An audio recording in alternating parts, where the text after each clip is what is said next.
বন্ধুরা, নিরামিষের দিন আমাদের একটা চিন্তা হয়ে যায় আমরা কি খাবো।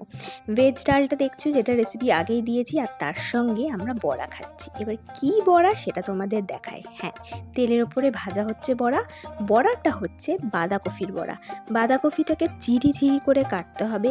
কেটে তার মধ্যে আমরা ময়দা ইউজ করি, তার সঙ্গে একটু চালের গুঁড়ো, আর তার সঙ্গে হচ্ছে লবণ আপনাদের স্বাদ অনুসার, তারপরে হলুদ, কাঁচা লঙ্কা, আর সুন্দর করে ওটাকে মিক্স করে ওটাকে ফ্রিজে রাখতে হবে রেস্টে 1 ঘন্টা, নাহলে কিন্তু ভালো হবে না, সঙ্গে সঙ্গে করতে যাবেন না। আর এটা দেওয়ার পরে কমই তেল দেবেন। দেওয়ার পরে এইভাবে আপনারা উল্টে দেবেন। এটা তো আপনারা জানেন, বলার আমার কোনো দরকার নেই।